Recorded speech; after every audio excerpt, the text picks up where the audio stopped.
खुदाम यसु मसीह के कादर नाम है, आप सबकी सलामती होती रहे। मेरा नाम जोश फताशर है और हम लोग बात कर रहे हैं सेक्स के बारे में। ये किताब मुकद्दस जिनसी ताल्लुकात के बारे में क्या कहती है। पिछले हफ्ते में हमने देखा था कि जिनसी ताल्लुकात को यानी कि मुबाशरत को खुदा ने खल किया है, खुदा की तरफ से बरकत है, पाक है, ये मियाँ और बीवी के बीच में होता है और अगर कोई इसको तोड़ेगा तो उसकी अदालत होगी। आज हम इसी बात पे गौर करना चाहते हैं कि दूसरे हफ्ते में कि अगर कोई इसको तोड़ता है या अगर कोई इसको इसकी हदूद से बाहर आता है तो उसका क्या अंजाम होगा। मैं फेसबुक चला रहा था तो उसके ऊपर क्या हो रहा था कि अलग अलग एड्स आते चले जा रहे थे। तो एक हॉलीवुड सीरियल का एड आया था, मुझे नाम याद नहीं उसका।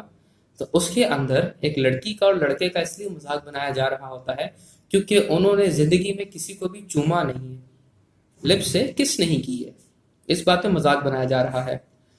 अगर उनके शोज में ये दिखाया जा रहा है कि अगर किसी जवान लड़के या जवान लड़की ने 13, 14, 15, 16 साल के लड़के ने या लड़की ने कभी किसी को किस नहीं की है तो ये शर्मिंदगी की बात है। तो आप सोच सकते हैं कि उनका मुआशरा या उनका कल्चर कहाँ जा रहा है।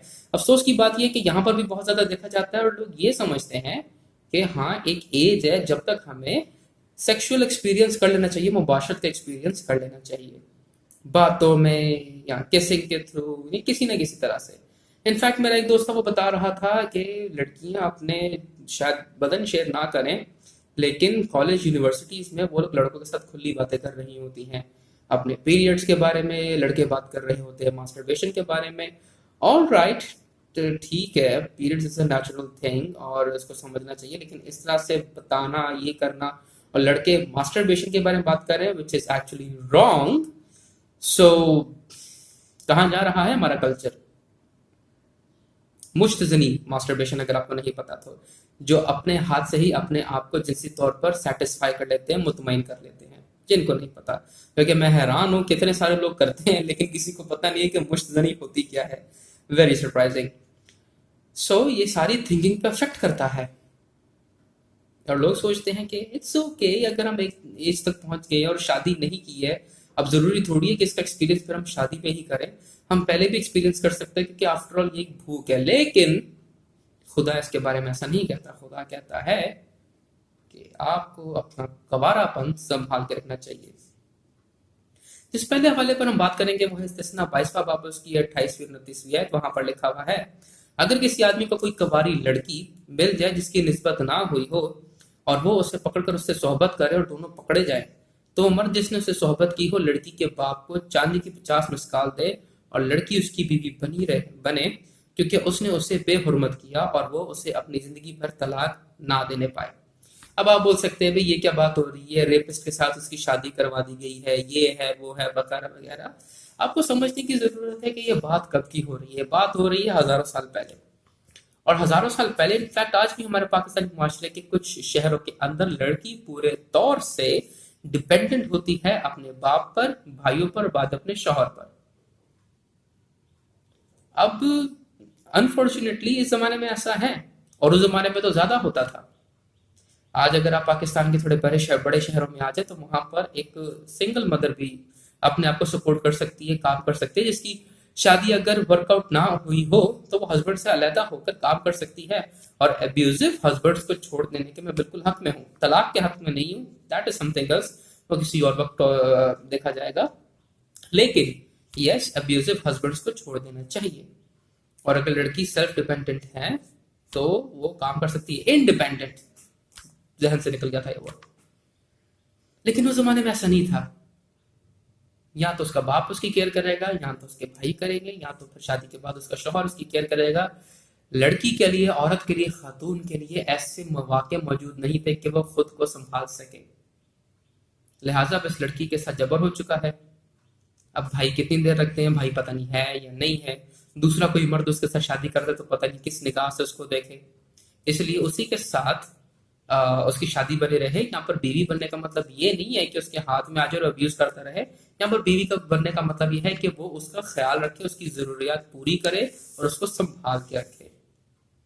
लेकिन आज के दौर में ऐसा नहीं है। आज के दौर में अगर रेप हुआ है तो मैं तो कहता हूँ रेपिस्ट को फांसी दे देनी चाहिए, जो कि हमारे मुल्क में नहीं हो रहा। और इस वक्त जब मैं बैठा हूँ ये वीडियो बना रहा हूँ, रिसेंटली एक केस आया था कि एक 16 साल की बच्ची का कराची में रेप हुआ था। और अगेन वो कह रही है कि मैं उनको पहचान सकती हूँ, लेकिन अफसोस की बात है कि अथॉरिटीज की तरफ से कुछ भी नहीं हो रहा। सो दिस इज रॉन्ग, होना चाहिए। अब यहाँ पर उसका रेप हुआ है तो मैं ये नहीं बोलूंगा कि रेपिस्ट की इसके साथ शादी कर लो, क्योंकि अब वो लड़की पढ़ने जाती थी, स्टूडेंट थी, तो वो अपने आप को सेल्फ कर सकती है, इंडिपेंडेंट हो सकती है, लेकिन उनको सजा जरूर दो। बल्कि मैं तो कहता हूँ कि उनसे जुर्माना भी लो और उनको टांग भी दो, मैं तो ये कहता हूँ। बट हम सिर्फ कह सकते हैं, जो करने वाले हैं वो कुछ करे तब की बात है। ओके, आगे चलते हैं। फिर फिस्ता 22वां बाब उसकी 13 से 21 आयत के अंदर वहां पर लिखा हुआ है कि अगर कोई मर्द किसी लड़की को ब्याहे और वो लड़की पाक हो और सब कुछ हो, लेकिन बाद में उसको बदनाम करने की कोशिश करे, तो उसको शहर के बुजुर्गों के सामने लाओ और उसको सबके सामने जलील करो। इसके अलावा वो लड़की के बाप को जुर्माना भी दे। और वो किस तरह से बदनाम करना चाहता था, ये कि मैंने इसमें कवारेपन के निशान नहीं पाए।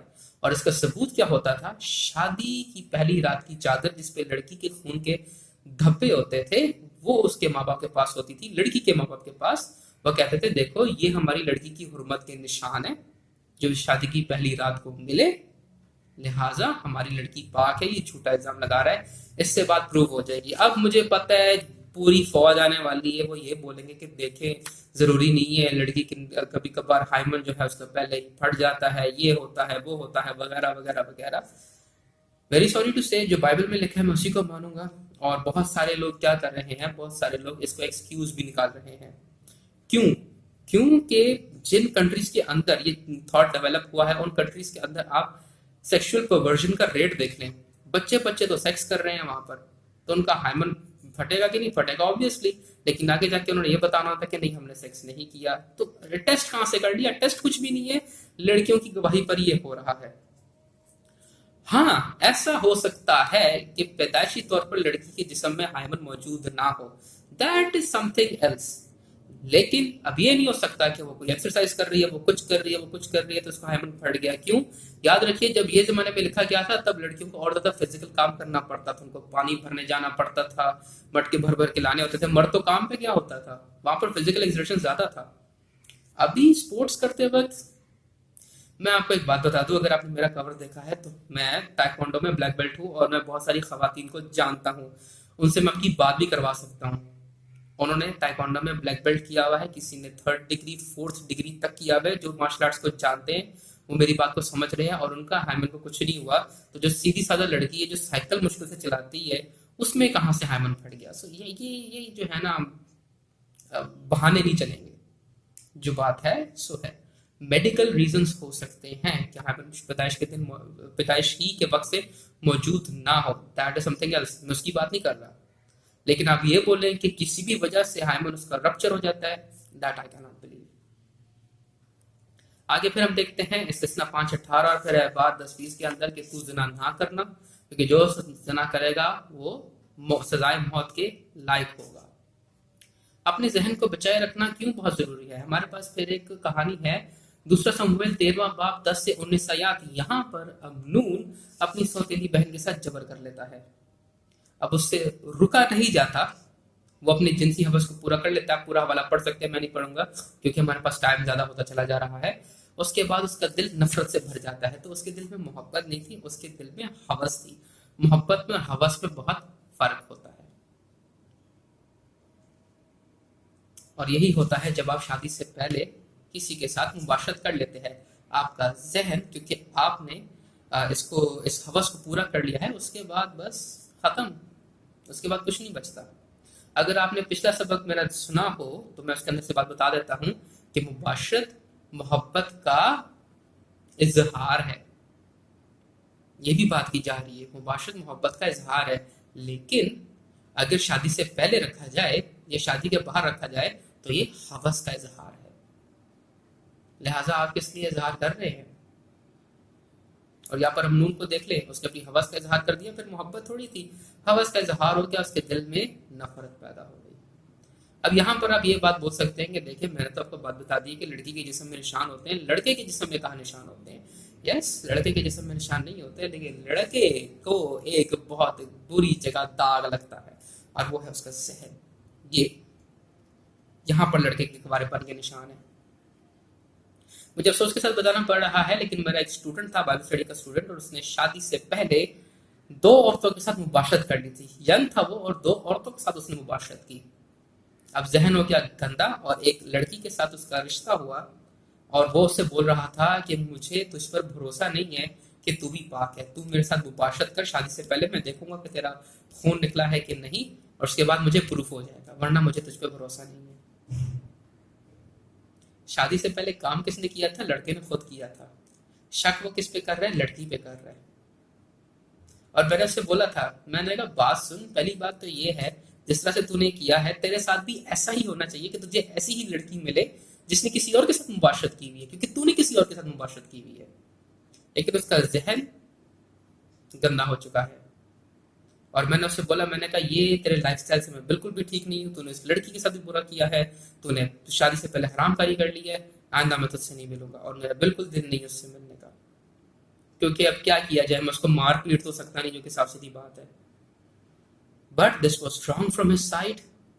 और ये सो मर्द की नजरों को आप देखें, और औरतें बहुत ही अच्छी है इस बारे में कि वो मर्द की नजरों को पहचान जाती है कि मर्द की नजरों में क्या है। और अगर आपको मर्द की नजरें जो है ना थोड़ी तेज सी नजर आ रही हैं, इसका मतलब वो औरत के साथ पता नहीं क्या क्या कर चुका है और आपके साथ भी कुछ करने ही आ रहा है।